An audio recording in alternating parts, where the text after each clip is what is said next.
We thought my father died in the army 20 years ago. Then he walked into my wedding alive. The music had stopped. Not faded. Not paused. Stopped.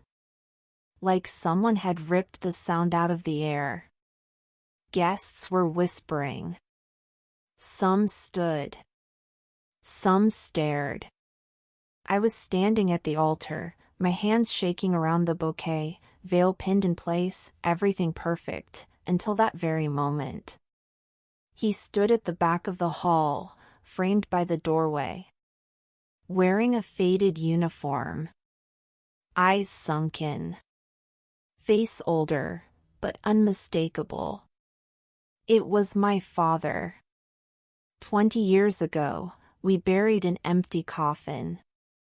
20 years ago, the army told us he died during a covert mission overseas. His body was never recovered. His name was etched in a memorial wall. We were handed a flag. Folded. Silent. Final.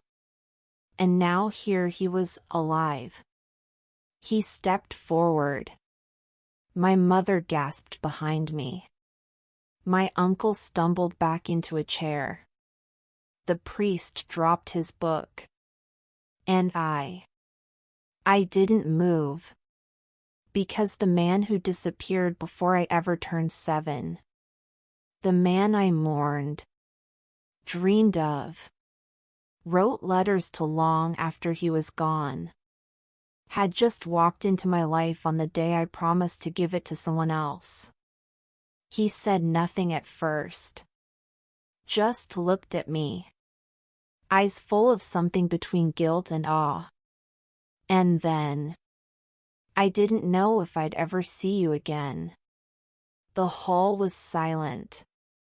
But my heart, it screamed. Where were you? Why now? Who are you to come back today? The last time I saw him, I was standing barefoot on our porch, wearing an oversized hoodie and holding a wooden toy he made from scraps. I was 6.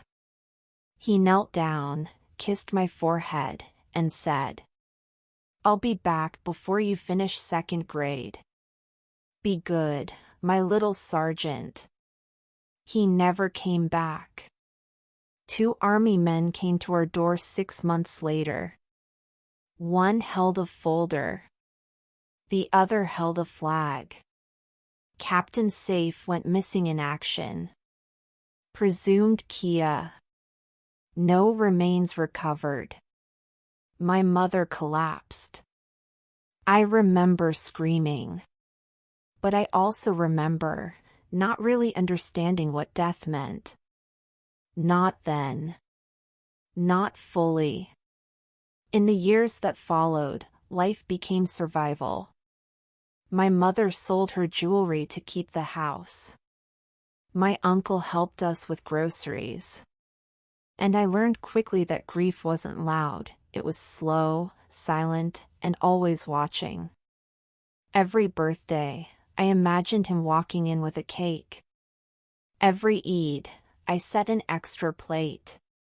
Every award I won in school, I wrote his name on the back. For Baba, when he comes home. I kept doing that until I was 13. And then I stopped. I stopped waiting. I stopped asking. And eventually, I stopped remembering his voice. I built my life carefully. Never in a rush, but always with purpose. I studied hard. Got scholarships. Became a trauma counselor, ironic, isn't it? Taught others how to deal with loss while hiding my own unspoken grief. And then, I met our eyes. He was gentle. Steady. The kind of man who listened more than he spoke. And when I told him about my father, he just held my hand and said, "Then let me be the kind of man he would have wanted for you." I didn't know if that made me feel proud or broken. We invited 200 guests, rented a modest banquet hall. My mother wept all morning. I thought it was the usual emotional joy of weddings. I didn't know she was hiding something too. Because when my father walked into that room, her face wasn't shocked. It was haunted. Like she'd been waiting for this. "You knew," I whispered to her in the corner later. "I didn't know," she said. I heard rumors last year from an old military friend. But I didn't believe it. "Why didn't you tell me?" "Because if it was true, he would have come to you." "Not me." "He did come. On the very day I was supposed to belong to another man." And now, I had questions. Not just as a daughter, but as a woman who had built herself from the rubble he left behind. He wasn't dead.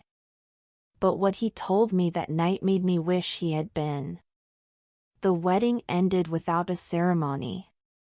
Our eyes didn't speak a word as he quietly helped guests leave. He didn't cry. He didn't get angry.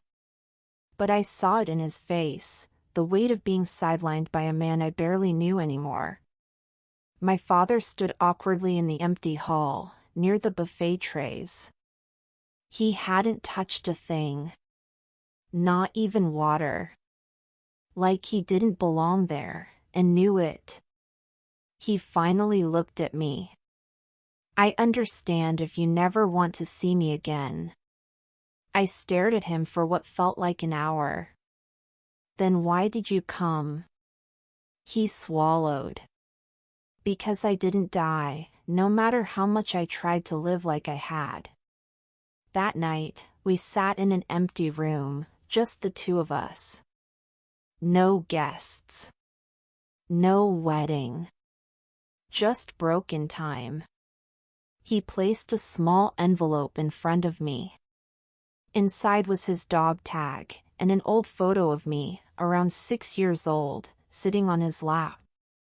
"This photo kept me alive," he said. I asked the question I had carried for 20 years. "Where were you?"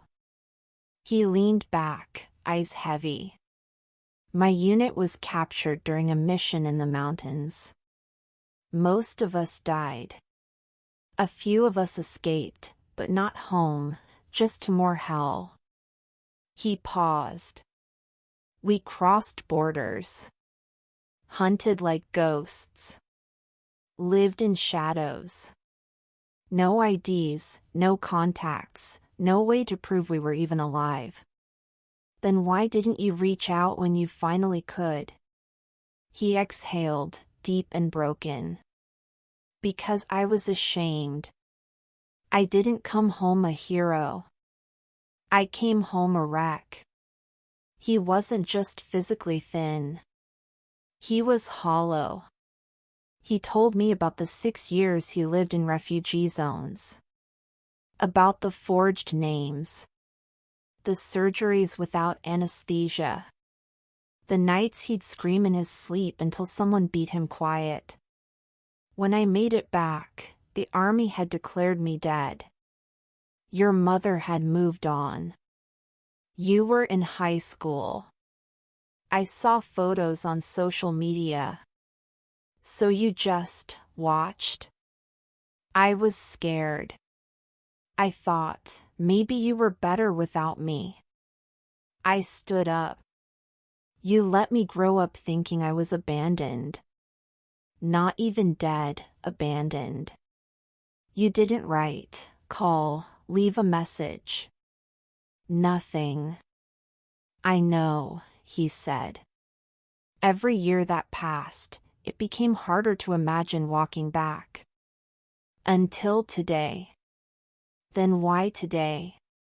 Why my wedding day? Because I found out I'm dying. I froze. lungs, damage from the camps. They gave me a few months. I didn't want to leave again without trying once. Trying what? To be forgiven. He reached into his coat and pulled out a notebook. Pages were yellowed. Letters shaky. I wrote to you every year on your birthday. Never mailed them. Just wrote. You can read them if you want. I didn't touch the book. I don't need words. I needed you. He didn't argue. Didn't beg. Just nodded, tears rolling down his cheeks silently. That night, I didn't go back home. I sat on the balcony of our house, still in my wedding dress, trying to decide if grief had just resurrected, or if it had simply found a new shape. In the distance, a call to prayer echoed through the night sky. And I realized I was no longer a daughter waiting to be rescued. I was a woman faced with a choice. Let him die as a stranger, or give him the chance to leave as a father. Candle. Forgiveness isn't free, and I wasn't sure he could afford it. The next morning, he was still there. Not in my house, but sitting on the old bench outside the gate. Same army jacket. Same notebook resting on his lap. Like a soldier waiting for orders that would never come. I opened the door slowly. He stood. Awkwardly. Like a man who'd rehearsed this moment 1,000 times, and still didn't know what to say. I didn't sleep, he murmured. Neither did I. I walked past him. He followed, at a distance. As if afraid I'd change my mind and vanish again. We sat across from each other in silence. Just 2 cups of tea between us. No words. Only pain. And then, I didn't just lose a father, I said. I lost a protector. A teacher. A name. He looked down. I don't expect your forgiveness. Good, I replied, because I don't have it to give. Not yet. I took a deep breath. But I also don't want to carry this anger for the rest of my life. I have questions. And I want honest answers. Did you ever try to find us in those first 10 years? His lips tightened. I watched you grow up through photos. Your school had a page. There were times I was within the same city. I could have reached out. But I was a coward. There it was. The truth. Not wrapped in patriotism. Not veiled behind excuses. Just raw honesty. You were alive, and you chose not to come back. He nodded. Tears welled in his eyes again, but I didn't let them distract me. So tell me this, why should I give you a place in my life now, when you never fought for it before? He hesitated. Then said something I'll never forget. Because I'm not asking for a place in your life. I'm just asking for a corner in your memory where I can rest before I go. I didn't know how to answer that. So I didn't. I stood up, took the notebook he'd offered the night before, and walked back into the house. That night, I opened it. The first letter was dated 1 year after he went missing. To my daughter, if you're reading this, it means I made it back. Or maybe you found this book after I didn't. Either way, I want you to know something. Your laugh is the only sound that echoes in my silence. page after page. Year after year. Tears dropped onto the ink. Some pages were smudged, some were perfectly folded. And one entry, 5 years in, simply read, "I saw your photo today. You were on stage. You looked so much like your mother it hurt." He had missed everything. My first heartbreak. My graduation. My first job. My entire life. But somehow, he had witnessed it all from afar. And in that moment, I realized he had been grieving too, just differently. I called him the next morning. He answered in half a ring. "Yes. Meet me at the old park. The one near my school." He showed up, wearing the same old boots. But his face looked different. Like he was holding air for the first time in years. I didn't hug him. I didn't cry. But I handed him a photo. It was me and my mother on my 18th birthday. I kept this one hidden for years. "You can have it." He looked at it like it was a relic. "Does this mean?" "It means I'm trying. That's all I can promise." He nodded. No smile. Just a slow, fragile breath. And that was enough. The months passed slowly. Not like time was healing anything, but like it was allowing space for truth to settle. He didn't become my father again overnight. He didn't try to.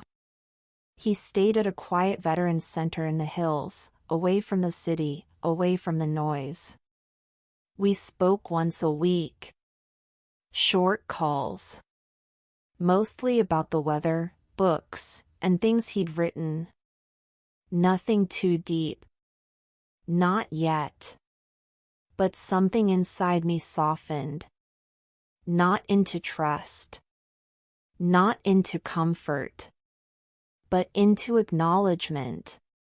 He had returned, broken, human, and honest. And that was more than most people ever get. He called one evening just after sunset. "Can you come by this weekend? I've been feeling tired." Something about his tone felt final. I drove up on Saturday morning. He was sitting on the porch, a blanket on his lap, tea beside him, and that same notebook resting gently between his hands.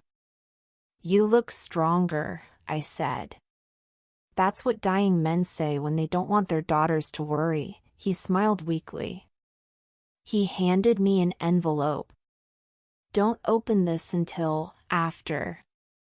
"After what?" "You'll know." I didn't press. I just sat with him for an hour. Then 2.